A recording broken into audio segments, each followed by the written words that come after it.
Bien, ya colgamos las consignas del parcial que deberían presentar el viernes próximo hasta las 23:30. Ya subimos la última ficha que ingresa en el parcial, que corresponde al capitalismo como espíritu, que lo vamos a ver el viernes.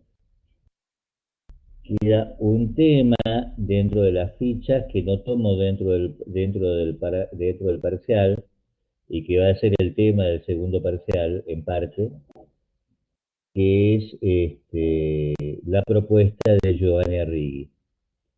Eh, Vamos a tener consultas la semana que viene, van a tener la oportunidad de preguntar las cosas que pueden no entender o que pueden no haber quedado claras en la clase del lunes, y la clase de hoy también es para eso, y también en la clase del viernes, ¿no es cierto? Entonces hago un breve repaso. Habíamos estado discutiendo las definiciones o las perspectivas este, que nos permiten entender diferentes dimensiones del capitalismo. La primera perspectiva que habíamos visto, recuerdan ustedes, es la de Marx, y para Marx el capitalismo es un modo de producción de mercancías caracterizado por una relación social, sí, por un conjunto de relaciones sociales, por dos relaciones sociales, el salario y el capital, que hacen que dentro de ese modo de producción de mercancías se produzca un proceso específico de específico del modo de producción capitalista, que es la valorización del valor a través de la extracción de plusvalía. ¿Sí? Eso es lo primero que hemos visto. La segunda perspectiva que hemos visto es la de Fernand Braudel, que opone este,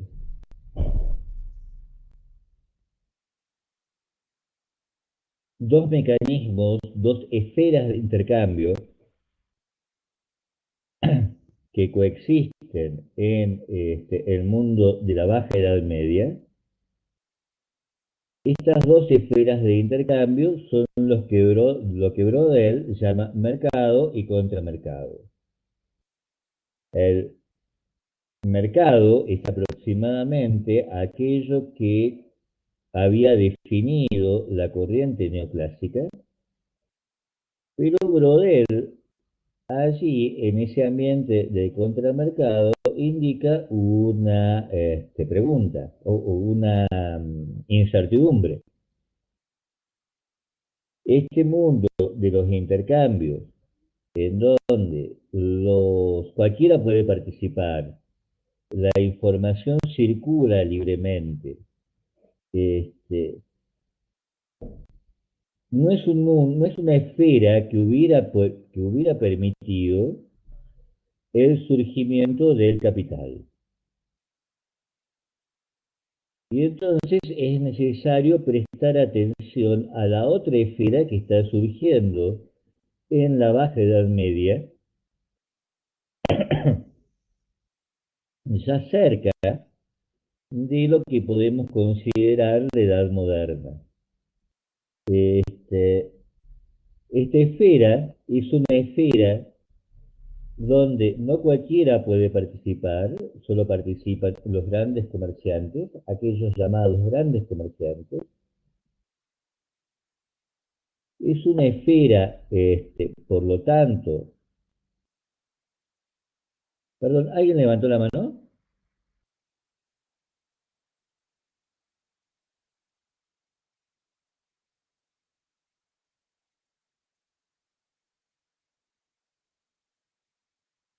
Ah, bien. Está bien, está bien. No, no pasa nada, Rosario. No sabía que se podía tampoco. Este, esta esfera, hay que prestar atención si queremos ver el surgimiento del capitalismo a otra esfera, les decía, una esfera donde no cualquiera puede participar, una esfera donde la, eh, la información está celosamente protegida, una esfera conformada prácticamente por negocios, por operaciones monopólicas, y una esfera muy particular porque en esta esfera no hay especialización, sino estos grandes comerciantes están allí donde pueden encontrar enormes beneficios y precisamente por eso no se especializan. Entonces, estos grandes comerciantes este, hacen como, en tanto que empresas son flexibles, este, no se comprometen con una sola actividad, sea comercial o sea productiva, sino que se organizan y reorganizan para aprovechar diversas oportunidades de beneficio. Entre esas oportunidades de beneficio, una que es típica de estos grandes comerciantes y que constituye en cierta forma su única su única área de especialización, una zona en la que realizan actividades regularmente, son las operaciones financieras y sobre todo las operaciones con divisas, es decir, con diferencias monetarias. Esta esfera es la que Brodel llama contramercado y hace una observación dentro de esta esfera. ¿Por qué ha surgido esta esfera, el contramercado, solo en este momento, ¿sí? Y solo en esta área? Europa Occidental y sobre todo la región mediterránea de Europa Occidental. Y la respuesta de Brodel tiene que ver con que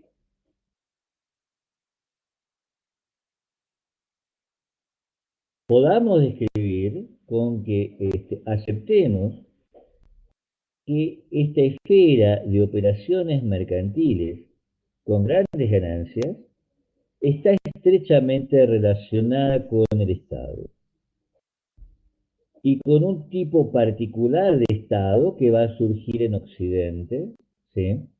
O con una característica muy particular, en realidad lo deberíamos decir así, una característica muy particular de las autoridades que están surgiendo en Occidente, que es que estas autoridades protegen el patrimonio. Protegen en primer término el patrimonio este, inmueble. Protegen en primer término la tierra. Y luego, ¿no? Por una serie de razones que luego tal vez podamos ver más detenidamente, y luego van a proteger la riqueza. Este, esto es algo que tienen que mantener, que tener en cuenta, ¿sí?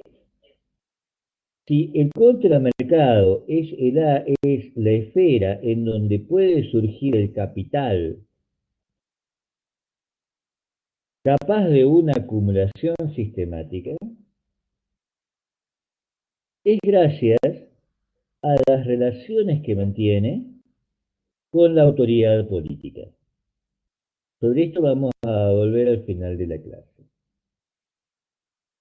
¿Hasta ahí hay preguntas?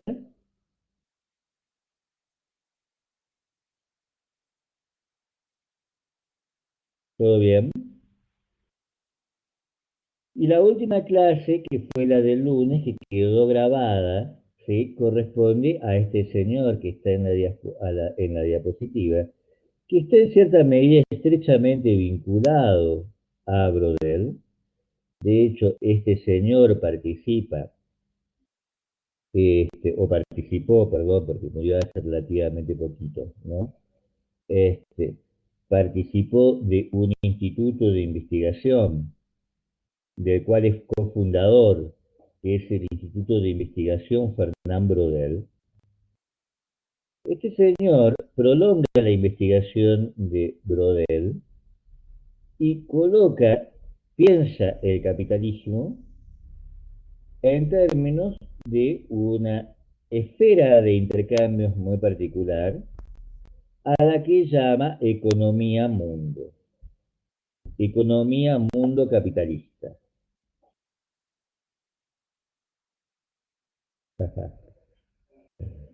Rosario,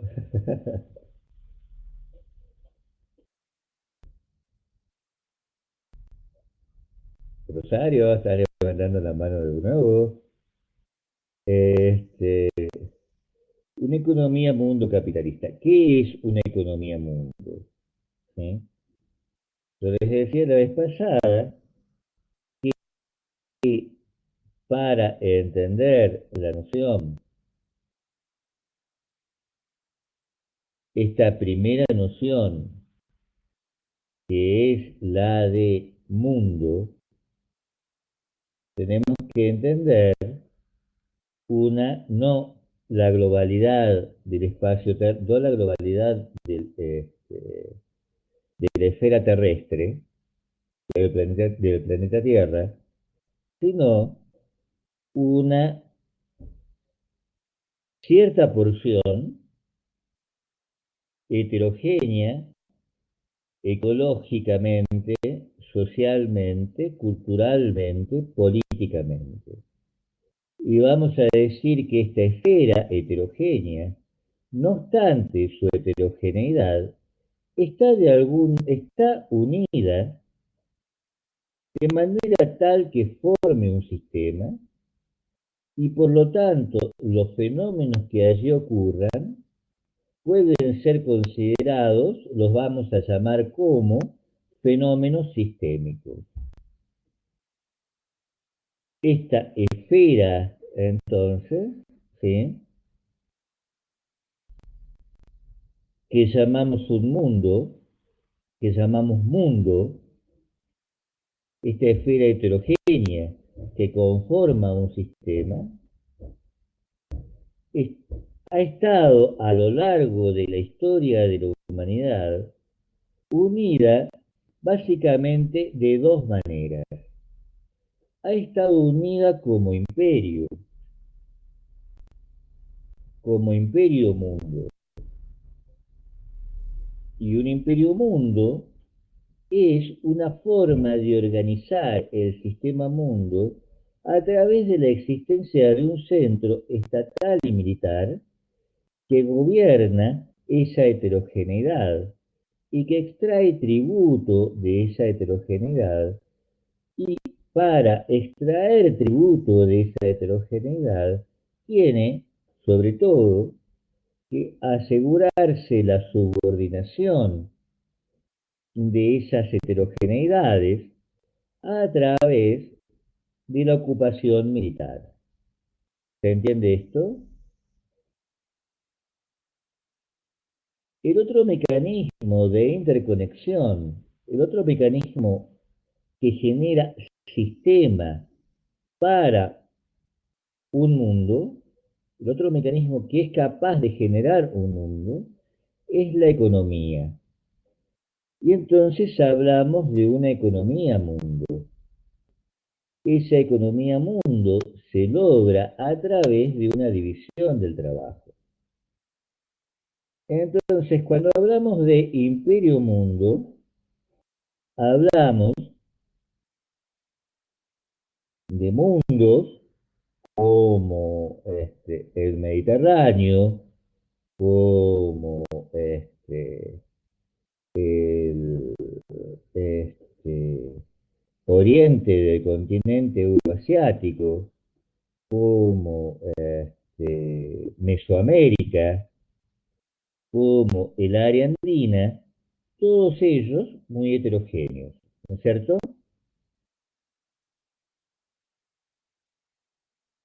y esos espacios heterogéneos son unificados a través de imperios. El imperio inca en área andina, el imperio azteca en Mesoamérica, la sucesión de imperios, ¿sí? Extremadamente variada en el mundo mediterráneo, el imperio celeste en el oriente del continente euroasiático, etc. Y cuando hablamos de economías mundo, ¿sí? Hablamos de un tipo de sistema que no tiene un centro político. En vez de ese centro político, ¿sí? En lugar de ese centro político, tiene una división del trabajo. ¿Me entienden esto?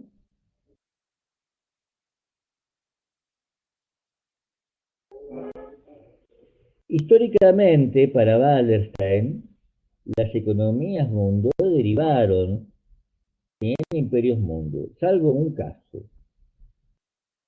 El caso es el del moderno sistema mundial o el del sistema mundo capitalista, que es el nuestro. ¿Sí? No es, ¿sí?, que este sistema, no ha- no vi- no ha- que sobre este sistema no hayan habido intentos de conformarlos en un imperio mundo. De hecho, ¿sí?, entre el siglo XV y el siglo XVI, existe un intento de unificación imperial de esa economía mundo que surge en el siglo XV y que surge entre el siglo XV y el XVI. ¿Me entienden esto? Pero nos importa que, no obstante, podamos decir que Estados Unidos, ¿eh?, es el país, ¿sí?, más importante del sistema mundo capitalista por su poderío militar, ¿sí?, evidentemente, tal vez por su poderío económico, pero eso lo deberíamos discutir. Este, no conforma una unificación imperial. ¿Me entienden esto? ¿Me entienden esto? Sino que forma parte de una división del trabajo. ¿Se entiende esto?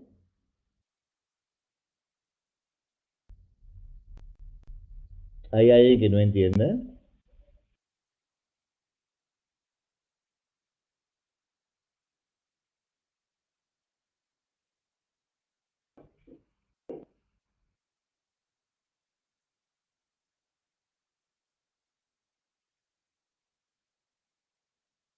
Y dentro de este sistema mundo, ¿sí?, que surge al final de la Edad Media y comienzos de la Edad Moderna,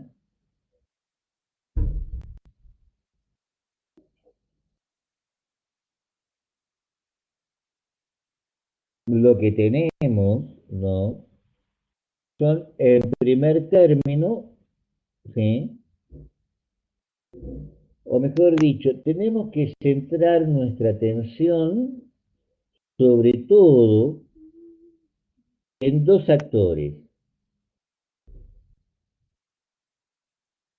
Rosa me dice, se me cortó cuando hablaba de que la economía mundo no tiene un centro político.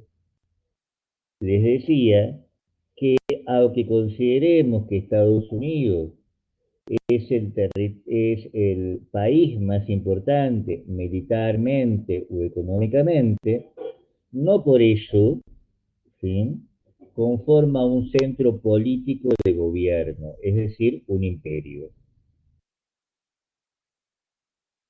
Al menos dentro de esta perspectiva. Sí, vamos a ver al final, ¿no?, las caracterizaciones del imperialismo. Pero por ahora le mantenemos, y con Rusia, lo mismo que, por ejemplo, Inglaterra, e incluso Francia, este, no cambia el hecho de que algunos de los componentes del sistema mundo tengan dominio territorial, puedan ser considerados imperios, ¿no es cierto? Estados Unidos también tiene dominio territorial sobre otras áreas, ¿sí? Por ejemplo, Puerto Rico, ¿sí? O la isla de Grenada.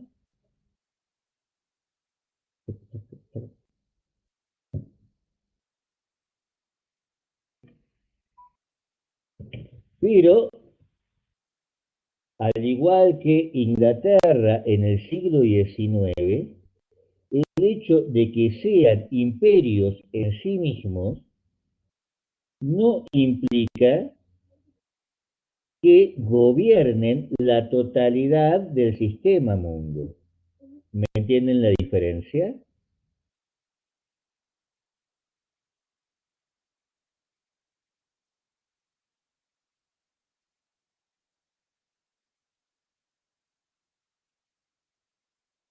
¿Se entiende esta diferencia?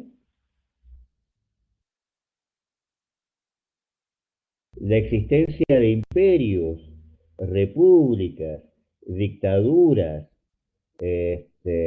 confederaciones, uniones, este, reinos, principados, estados papales, etcétera, que es así muy aproximadamente lo que tenemos, es parte de la heterogeneidad de la economía mundo. ¿Me entienden esto?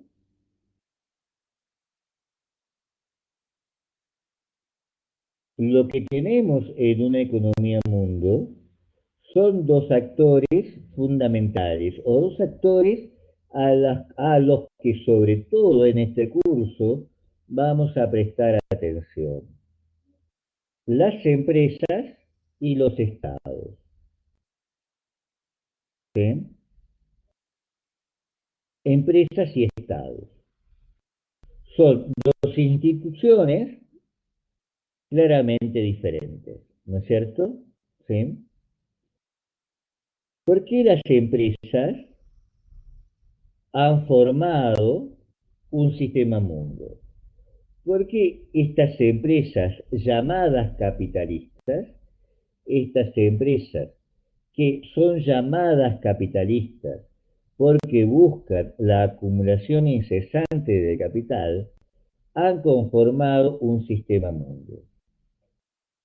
Porque la pregunta viene a cuento porque tenemos que explicarnos por qué este sistema,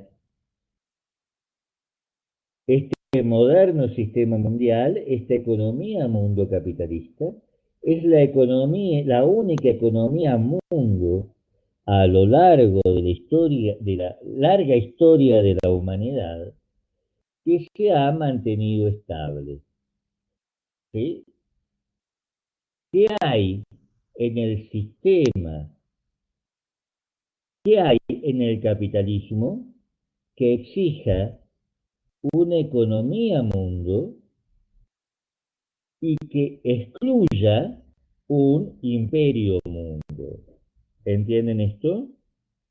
Lo que hay es precisamente la lógica del capitalismo, la lógica de la empresa capitalista, para ser más precisos. ¿Qué es lo característico de una empresa capitalista? Que se,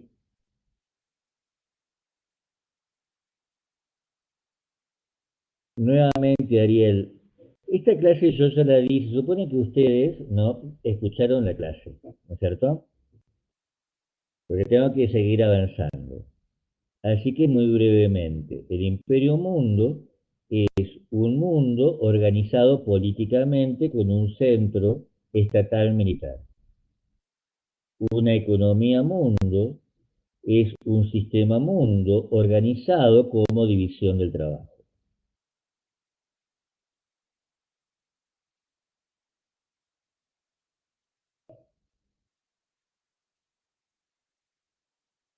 La empresa capitalista entonces busca la expansión incesante de la acumulación. Es decir, busca, recuerden esta noción que es central y si ustedes no la entienden no van a entender nada de este curso. La acumulación no es atesoramiento, sino el proceso sistemático de reinversión para obtener mayores ganancias a fin de obtener mayor capital para reinvertir y así obtener mayores ganancias y así, lógica, en términos lógicos, de manera infinita. ¿Me entienden? Es decir, esta lógica que Marx llamaba DMD, ¿sí? Del dinero a la mercancía para obtener más dinero, pero ahí no se acaba el punto, no se acaba el proceso, sino que ese dinero nuevamente sirve para obtener más dinero y esa mayor cantidad de dinero me sirve para obtener todavía más dinero y así todo lo que ustedes quieran prolongar, ¿no es cierto? Entonces, a eso le llamamos acumulación incesante. Y esto no solo significa, ¿sí?, empresas cada vez más grandes, medios de producción cada vez más impresionantes, sino también significa algo más, significa escapar de la competencia. Y para escapar de la competencia, ¿sí? Porque si hay competencia, entonces no hay acumulación. Esta es la observación fundamental de Brodel, ¿no es cierto?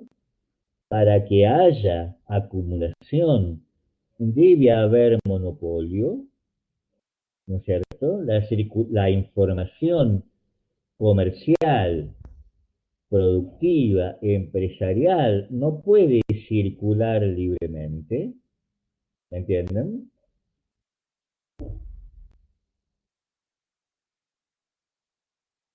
Entonces, para que haya acumulación, las empresas deben escapar de la competencia.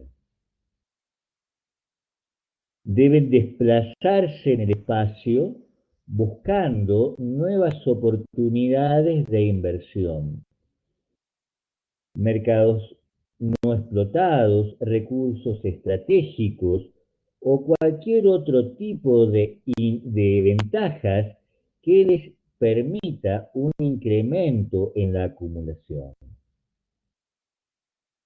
¿Me entienden esto? Entonces, necesariamente el capitalismo, o mejor dicho, las empresas capitalistas, el movimiento de acumulación de las empresas capitalistas tiene su expresión en el espacio, ¿sí?,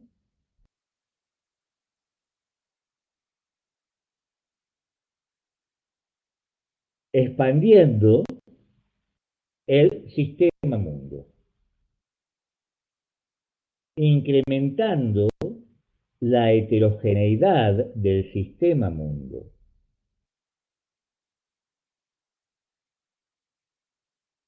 ¿Se entiende esto?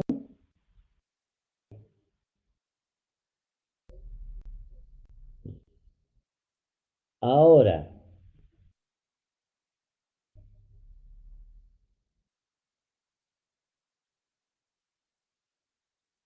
¿qué es lo que permite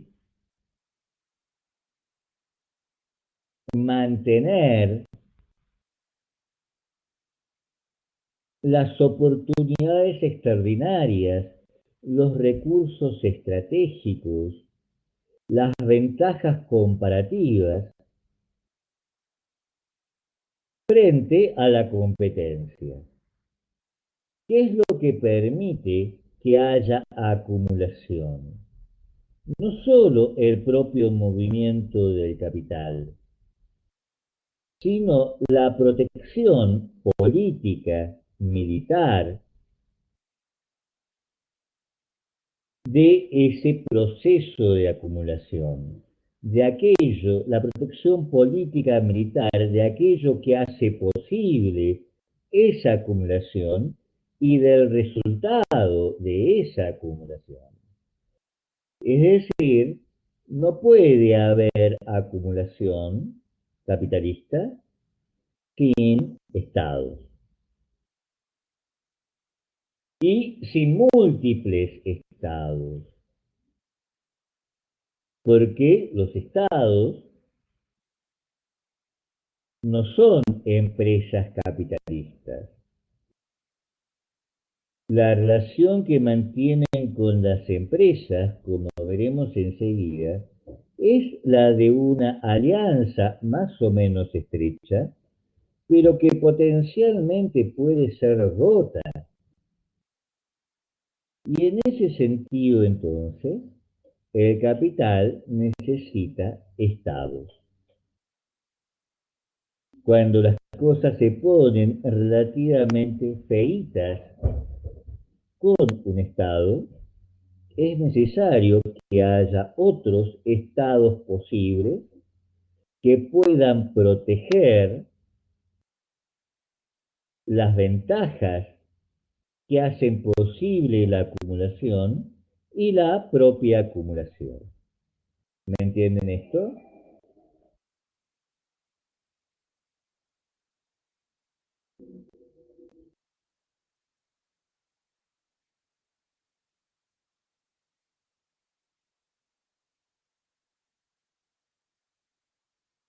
Y a la vez, el Estado, más localmente, permite la propia operación capitalista en relación con unos recursos particulares, con un proceso de producción particular o con una mano de obra indígena o no indígena.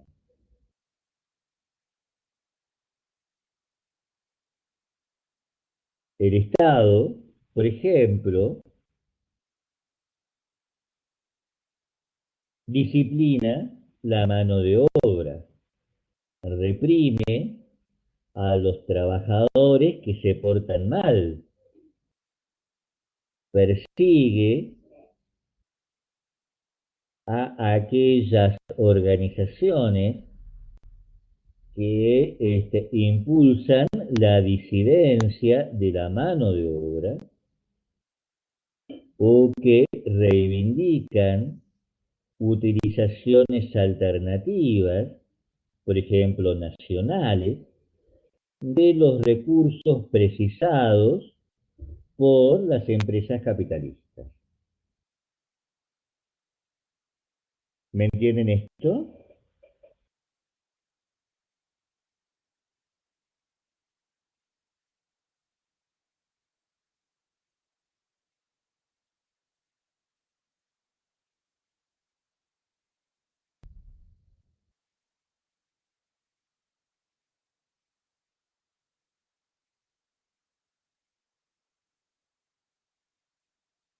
Y entonces tenemos aquí, en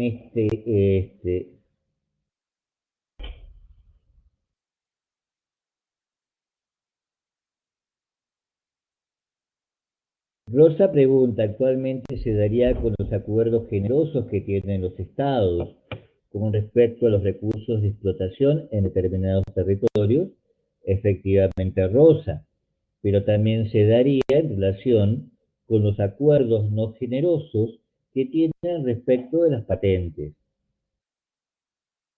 respecto de las acusaciones en donde se articulan acusaciones interestatales con acusaciones interempresariales, en las que se pone en juego nociones tales como las de seguridad nacional, por ejemplo. Piensen en los conflictos actuales entre Estados Unidos y China, alrededor de patentes, alrededor de seguridad nacional, alrededor de acusaciones de espionaje que involucran empresa y Estado. ¿Me entienden esto?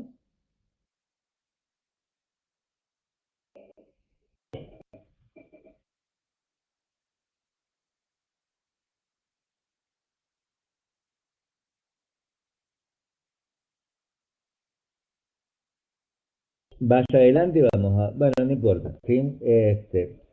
Más adelante vamos a ver que esto no solo necesita coacción, también lo puedo hacer en términos de legitimidad, ¿sí?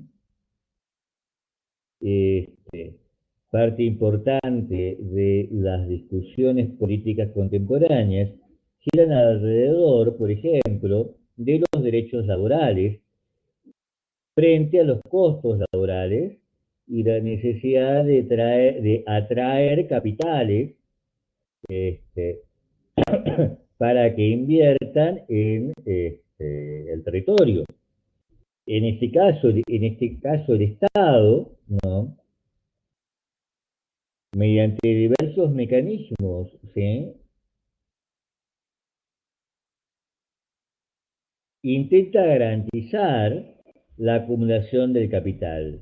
Intenta dar garantías a la acumulación del capital para atraer capital.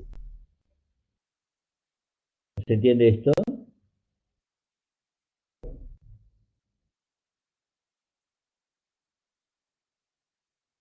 Y hay un enorme esfuerzo de publicidad, un enorme esfuerzo de opiniones de expertos, este, para que la población no tome ciertas posiciones en esos debates y no otras. ¿Me entienden esto? Y entonces tenemos una división del trabajo como parte del sistema mundo, ¿sí?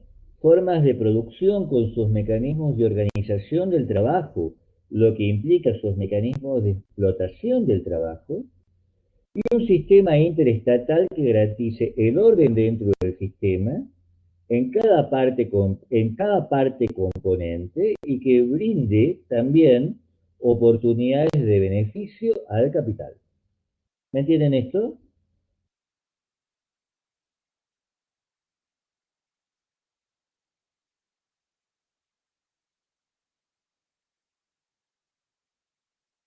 Ahora, ¿cómo funciona esta economía mundo? Esta economía mundo, aunque no tenga un centro político estatal, militar, rector, que la transforme en un imperio mundo, esta economía mundo capitalista no es igualitaria, no es una división del trabajo igualitaria, no es estrictamente un mercado. Más bien, ¿sí? Wallerstein propone la noción que a mí personalmente me parece confusa de múltiples mercados y un mercado virtual. Pero este mercado virtual es más fácil de entender si lo consideramos no como un mercado virtual, porque acá la palabra, el adjetivo virtual significaría poco menos que nada, ¿sí? Sino más bien un contramercado en los términos de Brodel. Entonces tendríamos, ¿sí? Mercados competitivos, ¿sí? Y contramercados que aseguran ganancias extraordinarias. ¿Me entienden esto?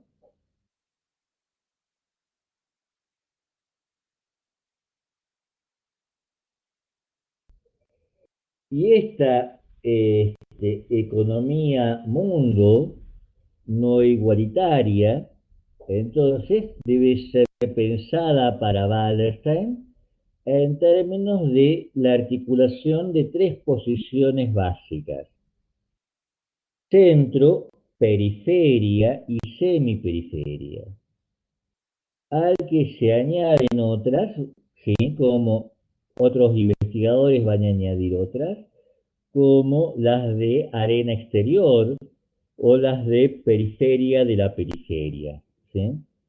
Que tal vez tengamos tiempo de verlas, pero no son tan importantes en este momento para nosotros. El término centro, ¿sí?, es en principio un adjetivo que debe ser atribuido para Wallerstein a los productos. Son, en primer término, los productos los que son centrales. ¿Me entienden esto? Y un producto es central cuando, ¿sí?, es monopólico o cuasi monopólico u oligopólico. Es decir, cuando ese producto está aproximadamente con mayor o menor éxito al abrigo de la competencia. ¿Me entienden esto?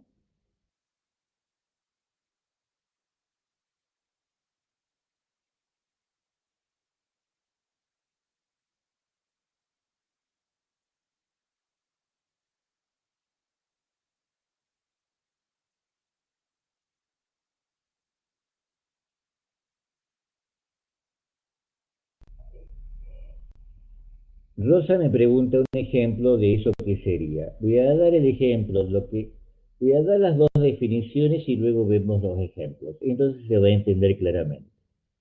Por contraste, periferia se refiere en principio nuevamente a los productos periféricos, es decir, a los productos competitivos, ¿sí? A los productos que están en la competencia en un mercado.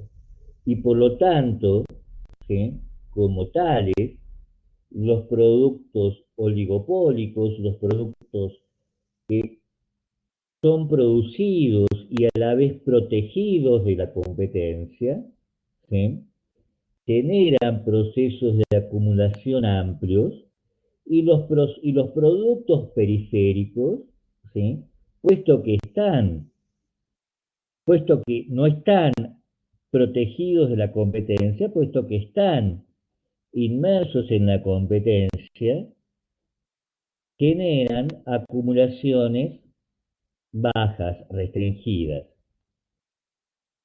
Si ustedes ven, ¿sí?, si yo les pregunto a ustedes, por ejemplo, marcas de celulares, ustedes me van a dar un conjunto bastante finito, ¿sí?, de empresas que producen celulares, ¿no es cierto? Ahora, ¿qué pasaría si les dijera empresas que comercializan grano? Ahí la cosa es muchísimo más complicada. O empresas que comercializan productos textiles. ¿Me entienden esto? Si hay una cantidad limitada de empresas que producen y comercializan bienes de alta tecnología, ¿sí?, o de relativamente alta tecnología, estamos hablando de celulares, ¿no es cierto? Este, no de superconductores, ¿sí? Este, no de módulos para cálculos criptográficos, ¿sí? Estamos hablando de algo que es muy cotidiano, ¿no es cierto? Pero fíjense el carácter restringido que tienen,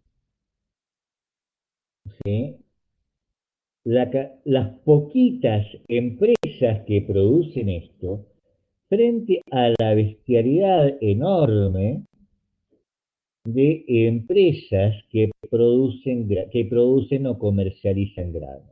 ¿Me entienden? Entonces podemos hablar de los productos de alta tecnología, ¿sí?, como productos centrales, y de los alimentos o de los textiles, ¿sí?, como productos periféricos. ¿Me entienden? ¿Queda claro el ejemplo?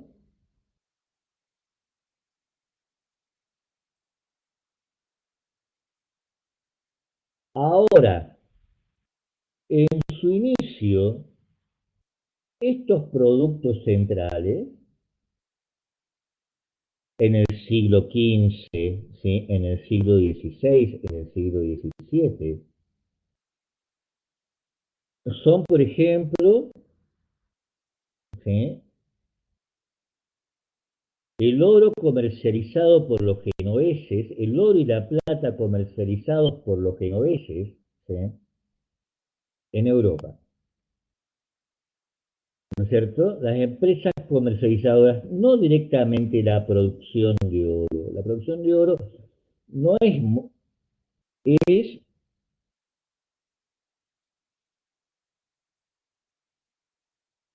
va a generar, esto es lo que vamos a ver más adelante, una periferia, ¿sí?, sino la comercialización del oro, la transformación del oro en una moneda, ¿sí? La transformación del oro en una moneda y en los instrumentos financieros por los cuales esa moneda puede ser adquirida. La comercialización de las especias del sudeste asiático. La comercialización, ¿sí?, del azúcar. Y luego, más adelante, la producción de manufacturas de hierro, ¿sí?, la producción de ferrocarriles, la producción del acero. Todas estas, ¿sí?, van a ser, ¿no?, ejemplos de productos centrales. Y estos productos centrales tienen una característica muy importante. Puesto que deben ser protegidos, a la par que se constituyen, ¿sí?, como centrales, se va constituyendo las organizaciones estatales que se encargan de producir, de protegerlos, perdón, de protegerlos. Las burocracias, los ejércitos, ¿no es cierto? Y cuando el capital, las empresas capitalistas más avanzadas tomen a su cargo la producción de mercancías, ¿sí?, también en algún momento, ¿sí?, los trabajadores asalariados. Y en ese sentido, el término centro deja de ser únicamente el producto central para transformarse también en aquellas entidades, en aquellos fenómenos sociales y políticos que rodean a ese producto central. ¿Me entienden?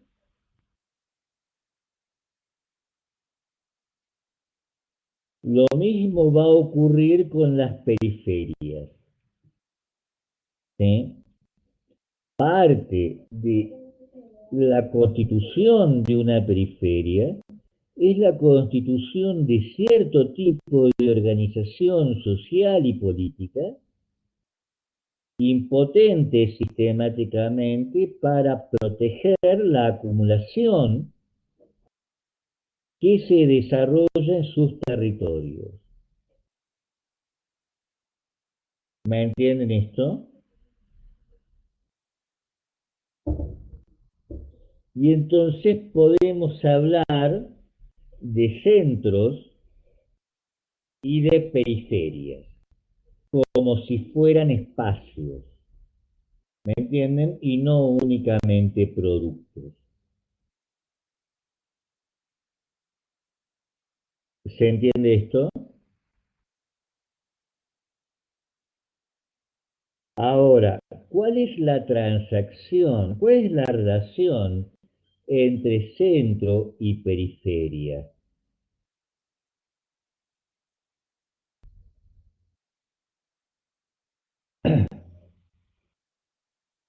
La relación entre centro y periferia es la de un intercambio desigual entre productos protegidos y productos no protegidos.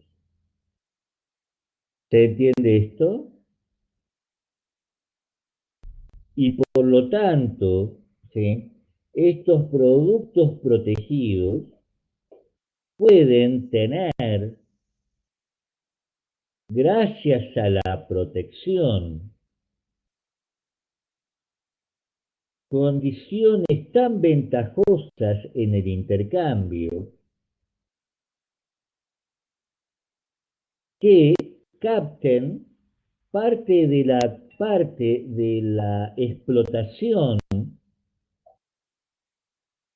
de las empresas periféricas, parte del plus trabajo, del plus valor, de la ganancia, y por lo tanto,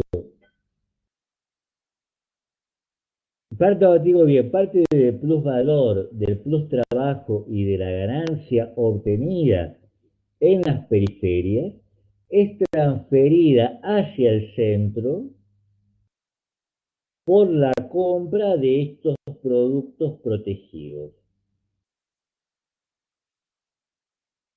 ¿Se entiende esto? O en las operaciones de compra-venta de productos protegidos por productos desprotegidos. En otros términos, la acumulación en el centro, la acumulación de las empresas que producen productos centrales, cuenta no solo con la plusvalía y el plus trabajo generado en sus propias empresas, sino con el plus trabajo y la plusvalía generado por las empresas periféricas. ¿Se entiende esto?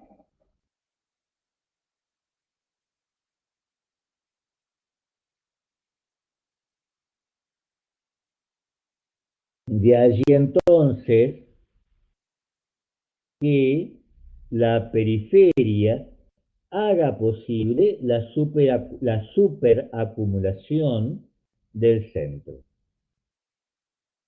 Esto no significa, obviamente, que los productos periféricos no sean ellos mismos monopolistas en su territorio, ¿no es cierto? ¿Me entienden esto?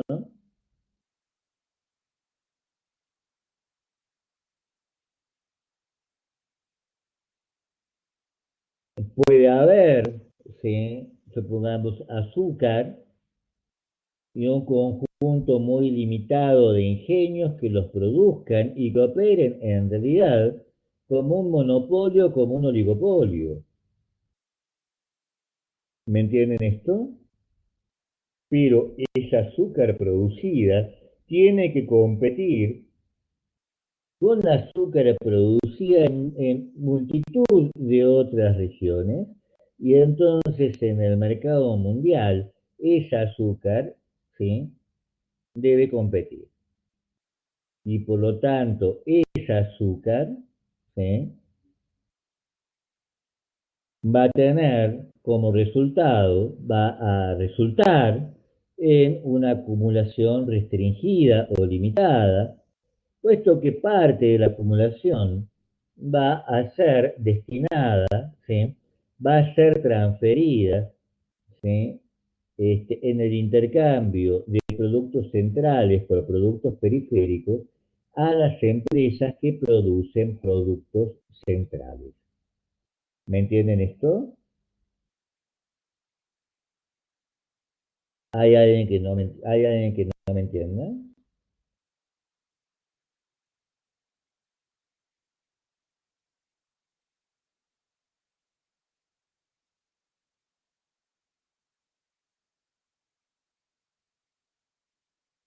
Chicos, ¿hay alguien que no me entienda?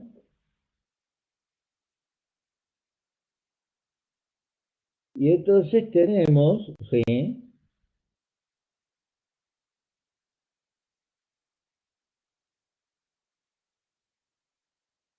Acá esta idea, le subrayo, ¿sí? La acumulación es posible porque hay monopolios o cuasi monopolios. Y hay monopolios y cuasi monopolios porque hay estados, ¿sí? Que compiten con otros estados y que tienen mayor capacidad que otros estados para atraer el capital, prometiéndole, ¿sí? Garantizándole las condiciones de acumulación. ¿Me entienden esto? Ahora, pero los monopolios y los cuasi monopolios no duran mucho, ¿no es cierto? Y esto fue observado por este señor, por un economista y estadígrafo ruso, ya soviético, ¿sí? Nikolai Kondratiev. Nikolai Kondratiev observa, ¿sí? Desde el siglo XIX aproximadamente, este esquemita es medio básico, ¿sí? El esquema de Kondratiev es mucho más complejo, pero con una idea aproximada nos basta.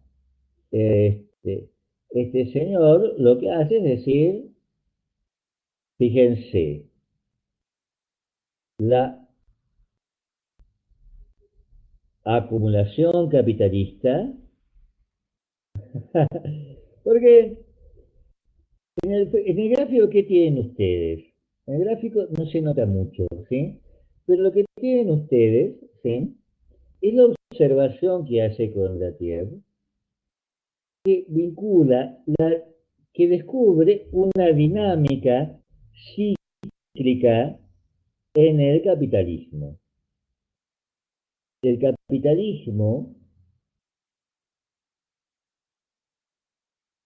oscila de manera recurrente entre periodos de prosperidad y depresión, entre la punta superior de la curva indicaría un periodo de prosperidad, ¿sí? El borde inferior de la curva indicaría un periodo de depresión. Y a medida que la curva va pasando del periodo de prosperidad al periodo de depresión, tenemos un periodo, una etapa de recesión. Y luego, cuando estamos en el fondo del pozo y la curva empieza a tener un comportamiento ascendente, tenemos un periodo de recuperación. ¿Y qué significa depresión, recuperación? Este,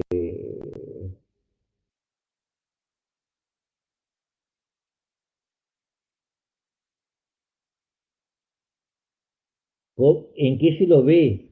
En principio, en las inversiones. Y como se lo ve en las inversiones, se lo ve también en los impuestos. Perdón, la decía en los impuestos. No, no se lo ve en los impuestos. A ver, se lo ve en los impuestos. Como se lo ve en las inversiones, perdón, también se lo ve en el empleo.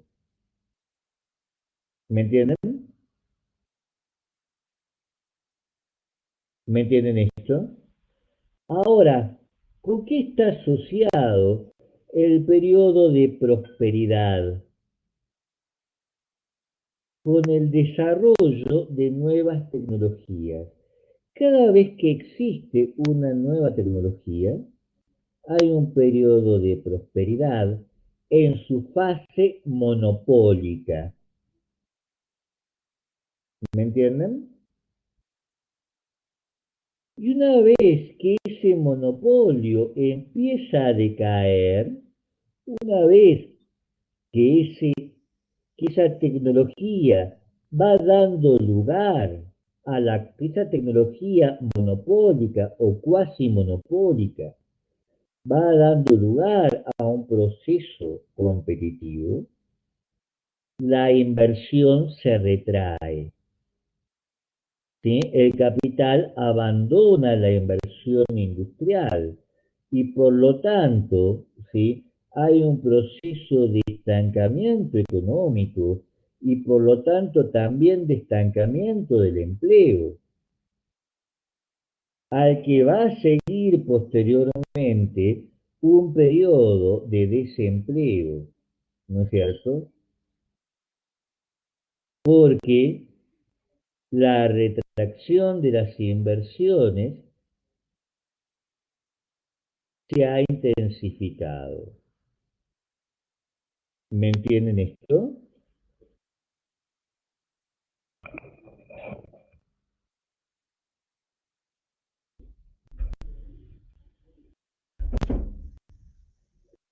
El problema es que Camila me pregunta, ninguna de ellas permanece en simultáneo como monopólicas en ninguna época. Esto es una simplificación, ¿no es cierto? Uno puede tener un conjunto de innovaciones simultáneas. De hecho, es lo más probable, porque estas innovaciones que acá vemos, como por ejemplo el acero, ¿sí? La ingeniería, la electricidad, van asociadas con otro tipo de innovaciones como las innovaciones en química y otro tipo de innovaciones más como las innovaciones organizacionales de las que luego vamos a hablar. Así que se trata en realidad de varias innovaciones a la vez. Ahora, llega un punto en que esas innovaciones se agotan. Las innovaciones, ¿sí? ¿Por qué no hay otras innovaciones posteriores? ¿Sí? Porque hay algo que no explica Kondratiev. ¿Por qué ciertas innovaciones suponen un incremento, suponen prosperidad y otras innovaciones no suponen prosperidad? Esto lo vamos a ver nosotros cuando veamos innovación por innovación, ¿sí? ¿Qué tipo de innovaciones generan expansiones de la acumulación y qué otras innovaciones no lo han hecho? ¿Sí? Tenemos toda la penúltima unidad para ver eso en el mundo contemporáneo. ¿Sí? Ahora, esa es una parte de la respuesta. La otra parte de la respuesta a la pregunta de Camila es que no importa si es una o son varias, no pueden mantenerse durante mucho tiempo. ¿Me entienden? Ningún mecanismo de protección es en un sistema, en una economía mundo, ¿sí? Posibilita que la acumulación debida a esa innovación se mantenga en el tiempo. Esto es el resultado lógico de la existencia de la heterogeneidad y de la existencia de infinitas empresas.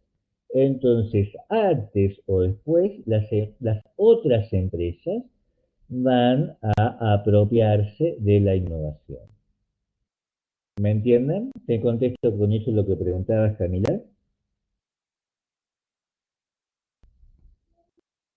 ¿Se entiende esto?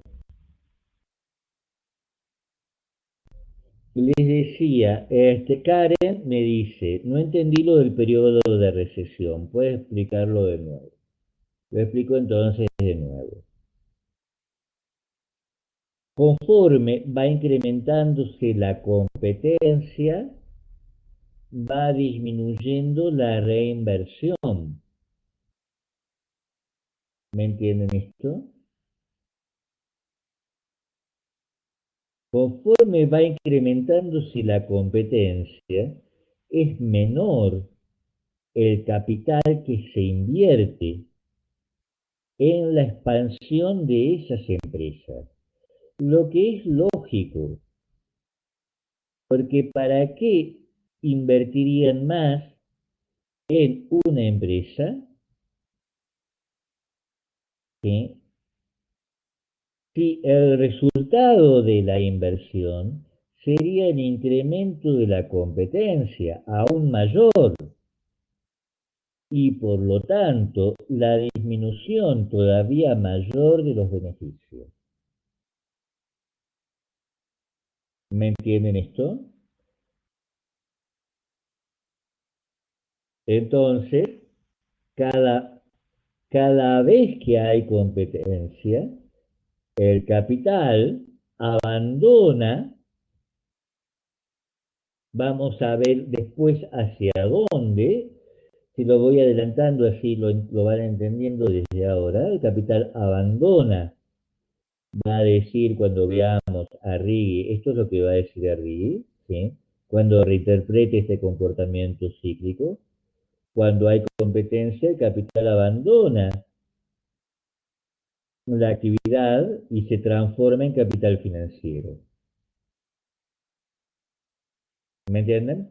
Busca la acumulación no a través de la producción, no a través del comercio, sino a través de actividades más o menos especulativas, ¿sí? Que están abiertas por el propio desarrollo del capitalismo. ¿Me entienden esto? Entonces tenemos esto, este punto es central que lo entiendan. El capitalismo tiene un comportamiento cíclico vinculado a los procesos de cuasi monopolio y a los procesos de competencia. Cuando haya cuasi monopolio, ¿sí? Van a tener una fase de prosperidad. Cuando haya competencia, y mientras más competencia haya, vamos a pasar de la prosperidad a la recesión y a la depresión. ¿Me entienden? Y ustedes me pueden preguntar, ¿y la periferia cómo reacciona en esto? Y también el periodo de prosperidad es un periodo de prosperidad para la periferia, porque puesto que estas empresas centrales están creciendo a una velocidad aceleradísima, están contratando mucha mano de obra y esa mano de obra busca alimentos, textiles, etcétera. Esto representa también, ¿sí?, demanda de los productos que ofrece la periferia. Materias primas para la acumulación, para los procesos capitalistas, bienes alimenticios, bienes salario para los consumidores y los trabajadores. ¿Me entienden? Y inversamente, ¿sí? La recesión y la depresión van a afectar también a la periferia, porque va a haber menor demanda de trabajo y por lo tanto va a haber menor producción, por lo tanto menor demanda de materias primas, va a haber menos trabajo, por lo tanto menos demanda de bienes salarios, alimentos, textiles, etcétera. ¿Me entienden? Entonces, el ciclo de Kondratiev no describe únicamente el comportamiento de una economía nacional, ¿sí? Describe un fenómeno sistémico. ¿Me entienden? El ciclo de Kondratiev, puesto que el capitalismo es un sistema, mundo, describe un fenómeno sistémico de ese sistema mundo, de esa economía mundo. ¿Me entienden? ¿Hay alguien que no me entienda?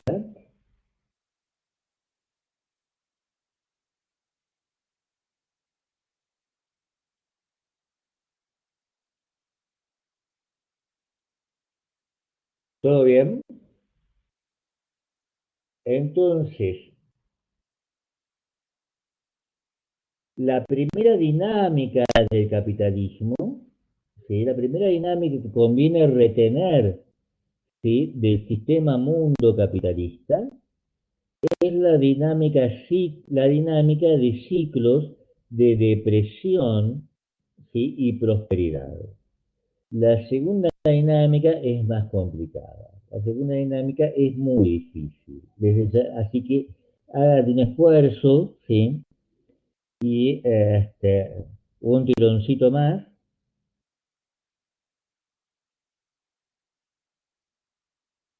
La segunda dinámica se expresa en lo que se llaman tendencias seculares.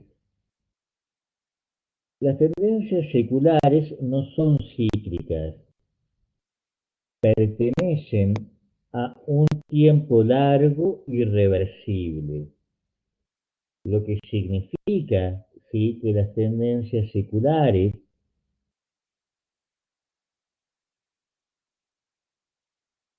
van acumulando, ¿sí?, van reteniendo las respuestas del sistema, ¿sí? En la primera tendencia podemos hacer abstracción de las respuestas del sistema. En las dinámicas, en las tendencias seculares, no. Las tendencias seculares, ¿qué son? Porque eso es lo que no le estoy diciendo, estoy haciendo más acá, estoy haciendo más difícil. Las tendencias seculares resultan de que el supuesto de la acumulación infinita del capital es imposible. ¿Me entienden? Puede funcionar en la lógica de las empresas. Es el sueño, si quieren, es el objetivo de las empresas, de la empresa capitalista. Pero les decía en unas clases que no puede existir, ¿sí?, porque la Tierra es esférica, ¿sí?, este, y no es un espacio infinito. Entonces, ecológicamente, ¿sí?, en términos poblacionales, el capitalismo tiene límites, ¿sí? Esos límites generan otro tipo de crisis, ¿sí? Esos límites generan otros tipos de crisis, ¿sí?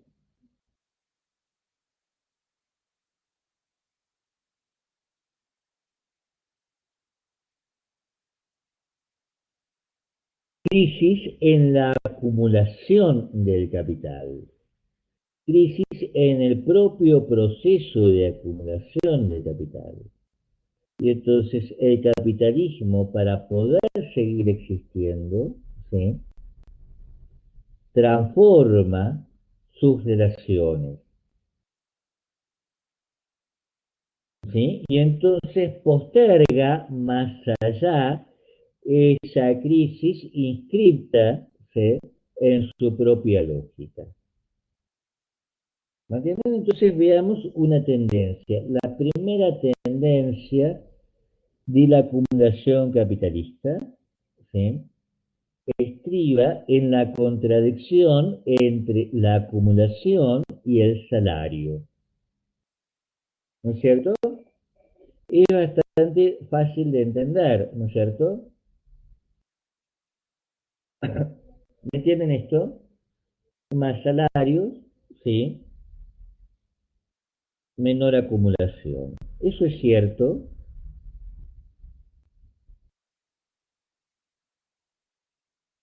Menos salarios, más acumulación. Eso es cierto. Hasta un cierto punto, sí. Y ese punto es el comienzo del siglo X. Es el final del siglo XIX y el comienzo del siglo XX. ¿Sí? Y la mayor, y una parte importante del siglo XX va a ser la resolución de ese problema. ¿Por qué?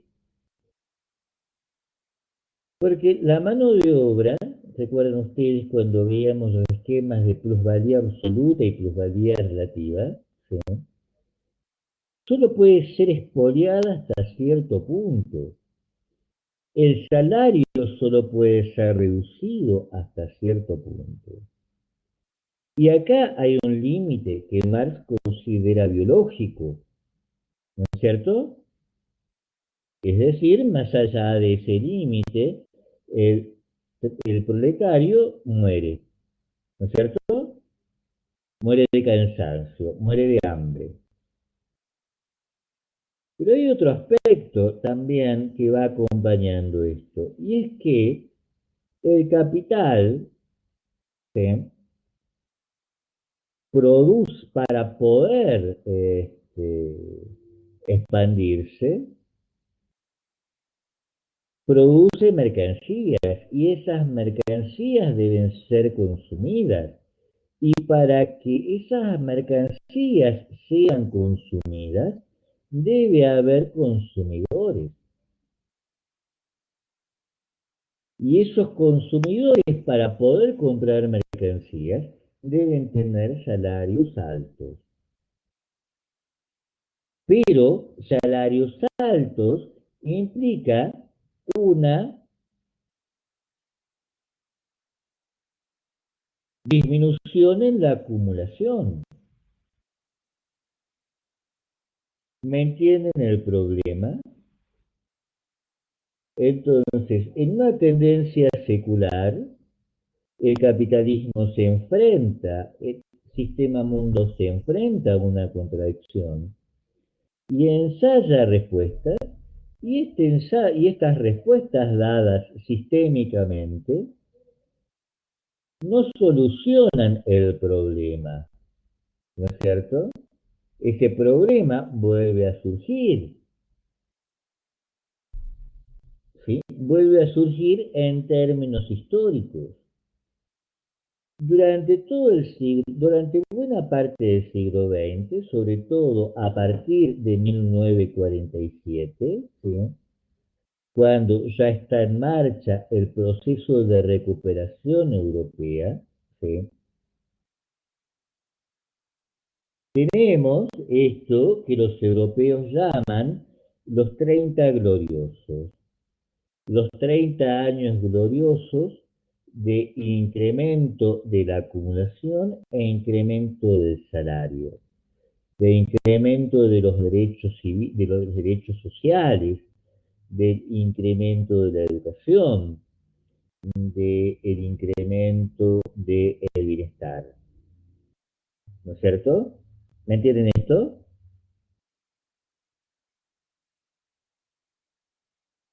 Ahora, ese incremento de todo llega a su fin aproximadamente comenzando los 70, terminando los 60, comenzando los 70.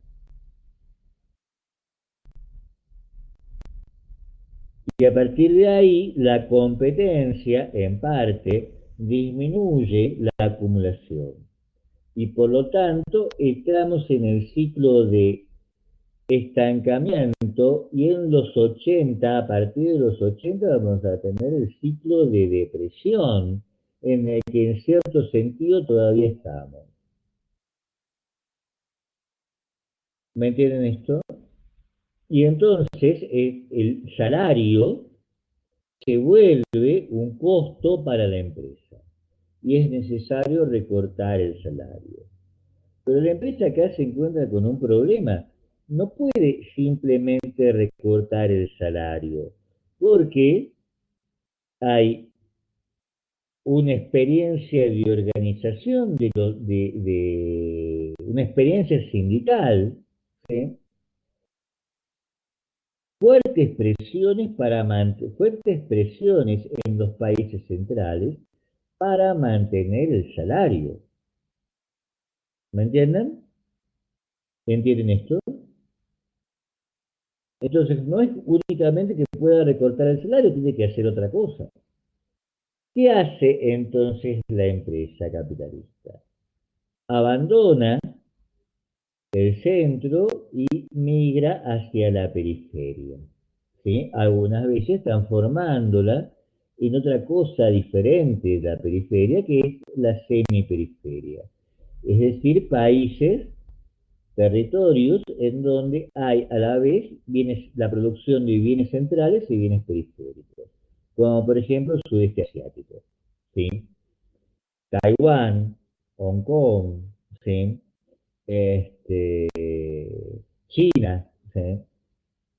Están pasando de la semiperiferia al centro.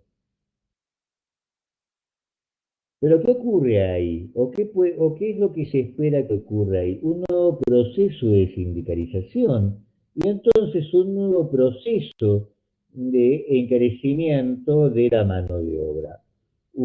Fuertes presiones para el incremento del salario. Y nuevamente nos encontramos con el mismo problema, ¿sí? Puesto que el globo terráqueo es una esfera, el capitalismo no puede escapar de la tendencia secular del incremento de salarios, simplemente desplazándose de un lugar a otro. Puesto que sigue produciendo, ¿sí? En la medida en que se desplace una tendencia secular al incremento de salario. ¿Me entienden esto? ¿Esto se entiende? ¿Hay alguien que no lo entienda?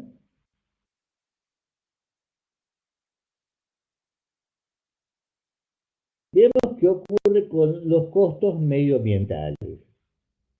Tenemos dos conjuntos de costos medioambientales extremadamente fuertes, extremadamente importantes. Uno es la reposición de los insumos. Si produjo papel, necesito árboles, necesito madera, ¿sí? Si preciso madera, necesito árboles. Si talo los árboles, no puedo seguir produciendo papel, ¿no es cierto? Es una cosa muy sencilla. Es decir, el proceso de acumulación capitalista supone que alguien debe reponer la materia prima que es expoliada, que es consumida en el proceso de producción. ¿No es cierto? Ahora, el proceso de producción capitalista produce otra cosa, no solo consume materias primas, sino produce desechos de diverso tipo, la mayor parte tóxicos, y alguien debe, ¿sí?, correr con el costo del tratamiento de esos desechos. Históricamente, durante la mayor parte de la historia del capitalismo, ¿sí?, las sociedades capitalistas, el sistema mundo ha dicho no me importa, ¿no es cierto? ¿Quién corre por cuenta de eso? Nadie, ¿sí? Esa ha sido la respuesta. Hasta una parte significativa del siglo XX. A partir del siglo XX, sobre todo desde de su segundo cuarto, comienzan a haber presiones importantes, ¿sí?,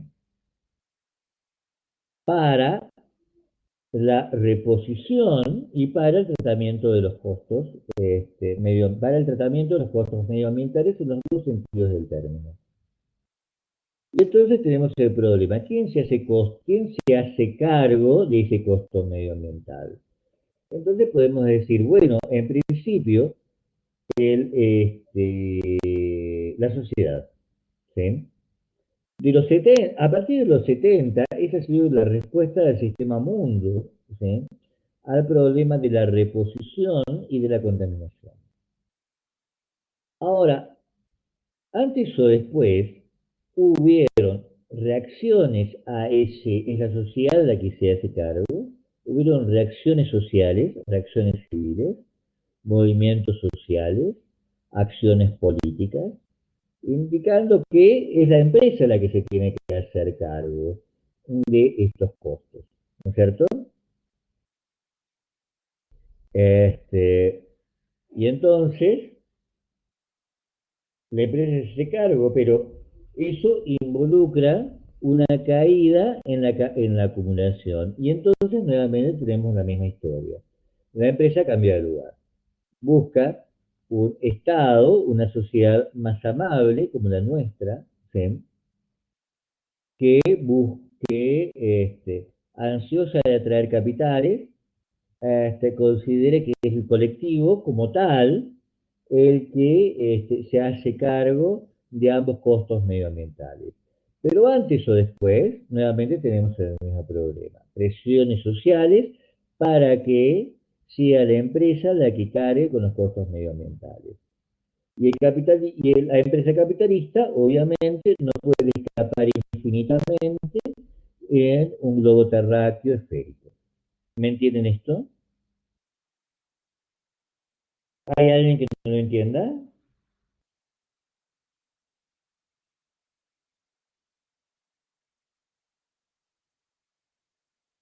Y finalmente, ¿no es cierto?, tenemos esta otra, que es la tendencia secular al incremento de la tributación. Puesto que el capitalismo necesita del Estado, ¿sí?, y ahora, puesto que el capitalismo necesita del Estado, impulsa el Estado. Ahora, ¿cómo hace el Estado para sostenerse? A través de la tributación, ¿no es cierto?, incluyendo la tributación a la empresa capitalista. Mientras más crezca el capital, podemos suponer que mayor va a ser la tributación. Nuevamente tenemos el mismo problema. ¿Me entienden? Todos estos entonces son límites al capitalismo. El sistema mundo elabora respuestas a estos límites, elabora respuestas históricas a estos límites, ¿sí? Pero estas respuestas históricas entrañan nuevos problemas, ¿sí?,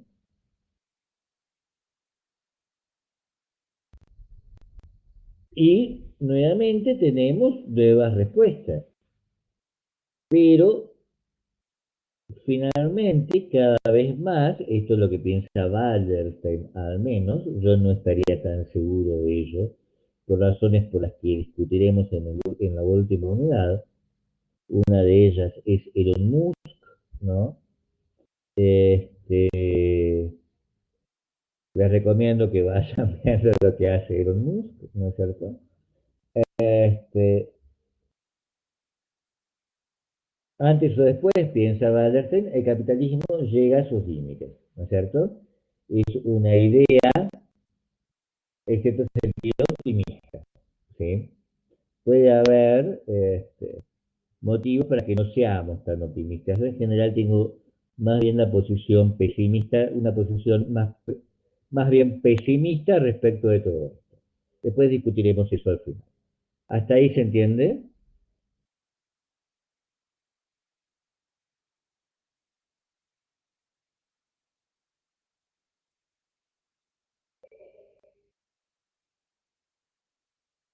¿No hay preguntas?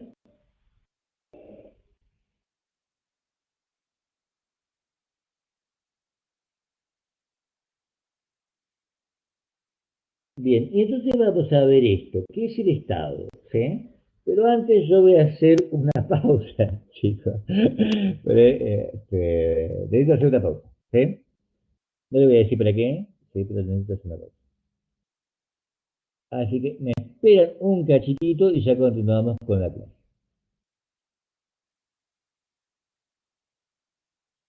Continúo entonces. Este, Charles Tilly, ¿sí? Sociólogo ya fallecido. Pregunta qué es el Estado, ¿sí? La respuesta que da Tilly a nosotros nos interesa, sobre todo en primera instancia, cuando interroguemos el origen del Estado y el origen de un sistema interestatal. Porque parte del problema que vamos a tener, ¿sí? Es que vamos a hablar del Estado en su época, en su momento de surgimiento, hasta la conformación de lo que podemos llamar el moderno sistema interestatal, que aproximadamente nuestro moderno sistema interestatal va a surgir recién, luego de la Segunda Guerra Mundial. ¿Sí? Y entonces tenemos que ir muy cuidadosamente respecto de lo que entendemos por Estado, porque nos podemos llegar a perder, confundir y mezclar las cosas de una forma medio complicada. Entonces lo primero que vamos a decir es que vamos a hacer una analogía, ¿sí? A que nos olvidemos de, si yo les pregunto qué es el Estado, ustedes me pueden decir cosas como el Estado defiende el bien común, el Estado surge del contrato social, este, el Estado eh, nos cuida, nos protege, emite leyes, cualquier cosa por el estilo. Nada de eso nos importa que haga el Estado, porque nada de eso hace en un principio, el Estado. Y cuando digo en un principio el Estado, me refiero al surgimiento del Estado en Europa Occidental, este, en el seno de lo que todavía es el feudalismo. ¿Entienden esto? Es decir, estamos aproximadamente en el 1300, en el 1200 en realidad, en el 1200 después de Cristo. Y en este momento, cuando hablamos del Estado, ¿sí?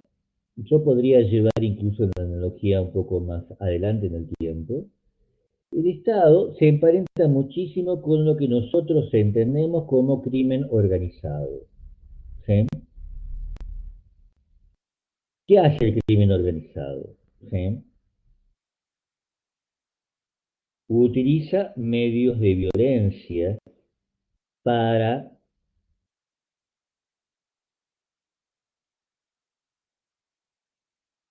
defender la propia organización criminal, de organizaciones criminales competidoras. ¿Me entienden esto? Imagínense ustedes los cárteles, ¿sí? Los cárteles, en cierto sentido, para Tilly serían estados en el momento de su génesis. ¿Me entienden esto? Protegen, no, perdón, no quise decir protegen. Usan medios de violencia, contratan personas violentas, utilizan armas para proteger sus territorios de organizaciones criminales competidoras en el mejor de los casos, expulsar, eliminar a esas organizaciones criminales competidoras, ¿no es cierto? Pero el problema es que precisan de medios de violencia. Y los medios de violencia deben ser adquiridos. ¿Me entienden esto?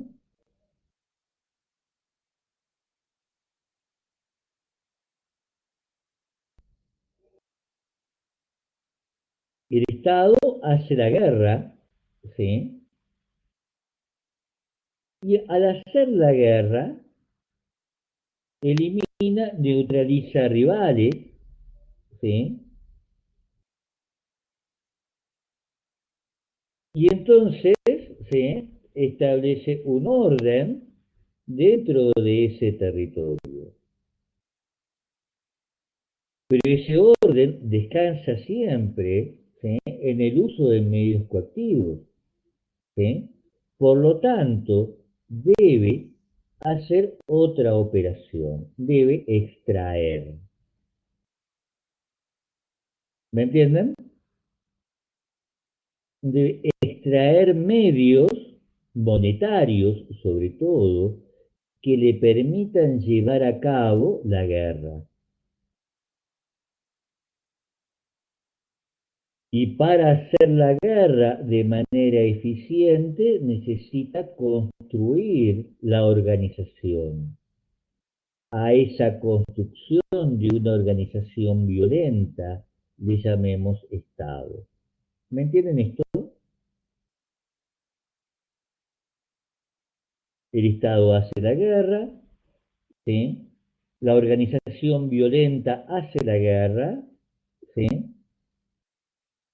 Para hacer la guerra necesita extraer medios monetarios y tanto el ejercicio de la guerra como la extracción deben ser hechos cada vez de manera eficiente y por lo tanto esta organización violenta utiliza parte de esos medios para construirse como una organización cada vez más eficiente.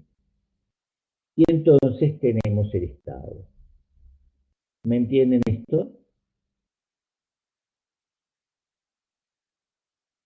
¿Hay alguien que no me entienda esto?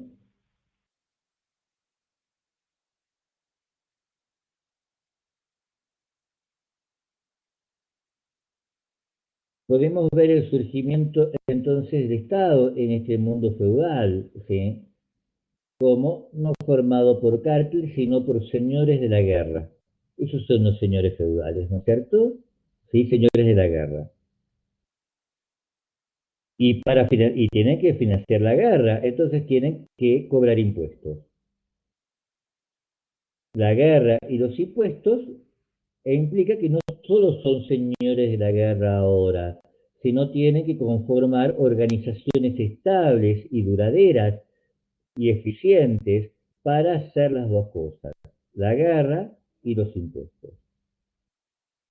Y entonces van a hacer algo más, van a hacer algo más que es muy, muy importante. Van a asociarse con clientes, ¿sí?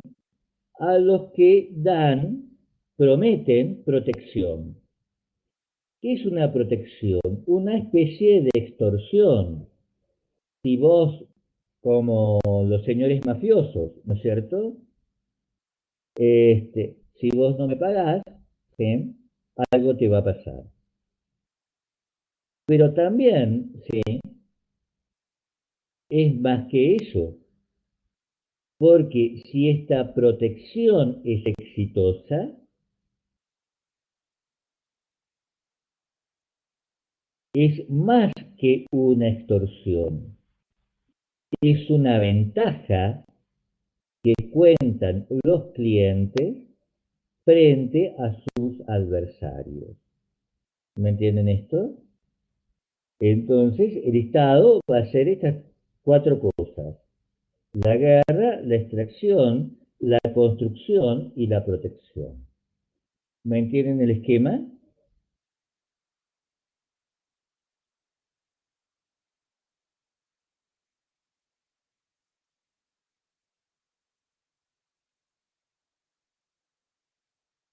Y al hacer esto, el Estado va a generar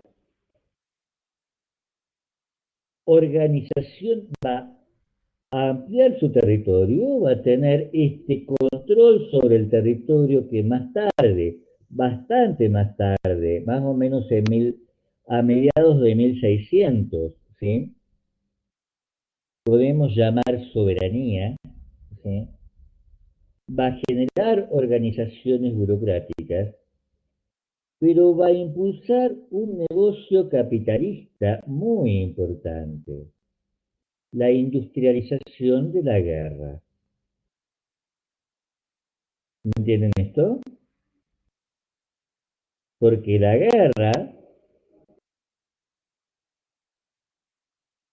no podemos ser tan ingenuos, ¿sí? Para no entenderlo, es una operación capitalista. ¿Me entienden esto?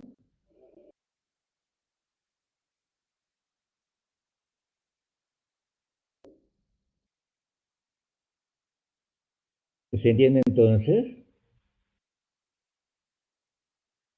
Entonces, el Estado crece al hacer la guerra, pero por eso mismo también crece la guerra.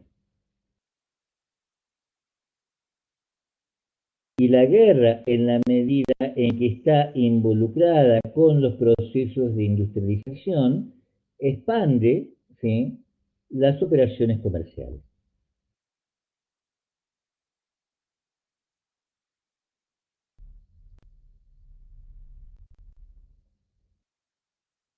Y entonces, ¿sí?,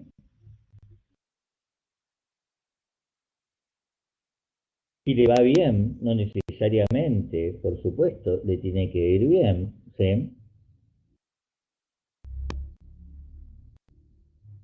Este Estado transforma el tributo extorsivo en beneficio de protección.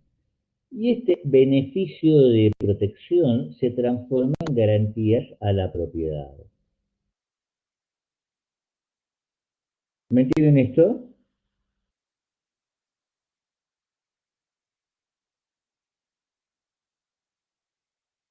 Si los beneficios de protección son más amplios, si las ventajas que obtienen los clientes del Estado son más amplias que la extorsión, entonces, ¿sí?, va a atraer más clientes. Y entonces este Estado, ¿sí?, que se está expandiendo, va a lograr formar centros comerciales con la atracción de clientes, es decir, de capital, bajo la garantía de la protección a la propiedad. Y este Estado, entonces, ¿sí?, que está expandiéndose, va a ser una fuente de inversión para el propio capital.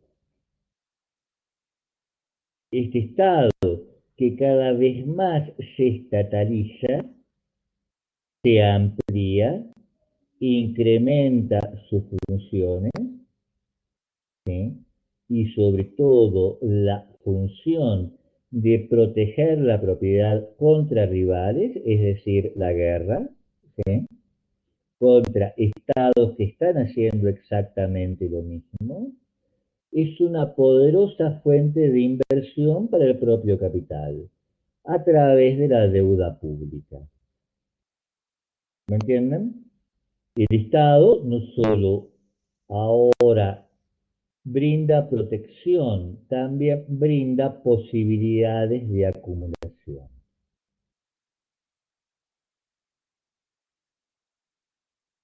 Y puesto que son muchos estados los que están haciendo lo mismo, antes o después podemos llevar, podemos llegar a un sistema de estados, es decir, a coaliciones que busquen no situaciones situaciones de paz.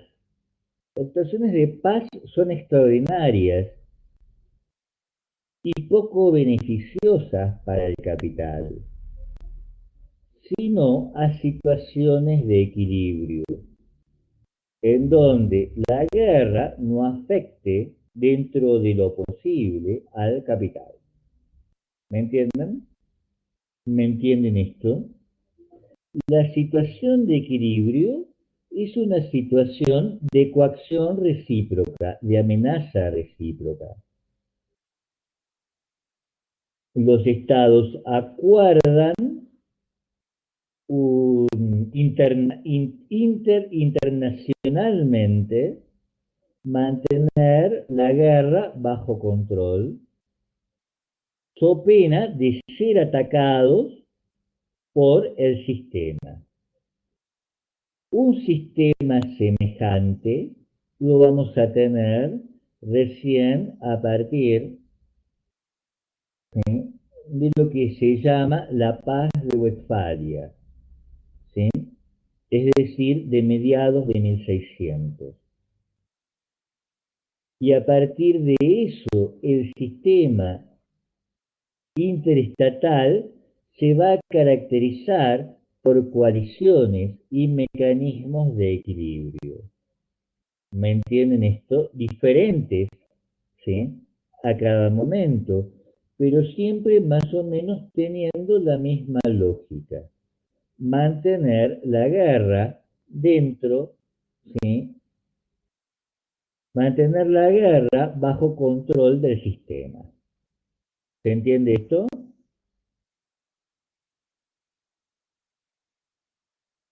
¿Hay alguien que no me entienda?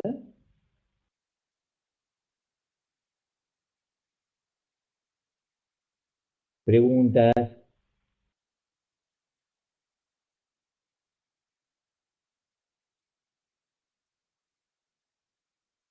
¿están? ¿Están ahí?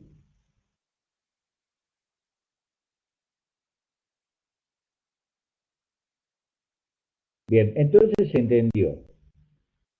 Si no lo han entendido, sí, es tema de parcial, así que espero sus preguntas con posterioridad.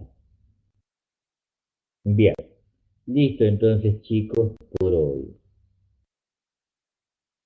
Por hoy terminamos. Empiecen a trabajar, no dejen el parcial para última hora y recuerden, no dejen el envío del parcial para última hora.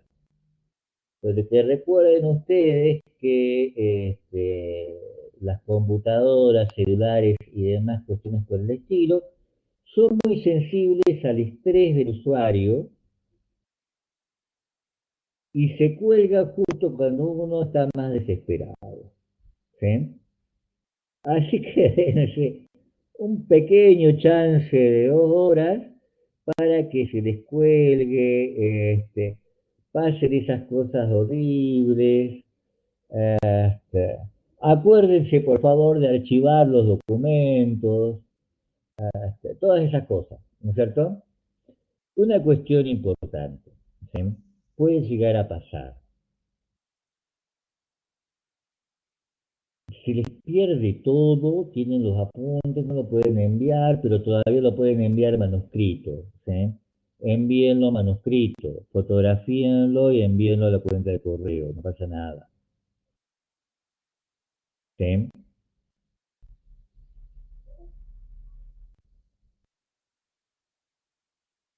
Es algo que les puede llegar a ocurrir, puede ser que, qué sé yo, estén con corte de luz, no sé. Cualquier historia, son tantas que imposible enumerar todas las contingencias que pueden evitar presentar un trabajo domiciliario en tiempo y forma, ¿sí? Soy una persona comprensiva, no se preocupen, ¿sí? Así que no, no, no, no, si está todo hecho, no se pongan a llorar y traten de enviarla por otro medio. ¿Sí? Bien.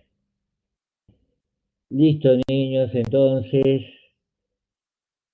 empiecen a trabajar nuevamente. Les digo, no dejen todo para última hora. Y buen fin de semana, cuídense mucho, que está jodida la cosa, este, etcétera. Chao, chao chicos, mucha suerte entonces. Bye bye. Ya doy por terminado todo esto. Buen fin de todos.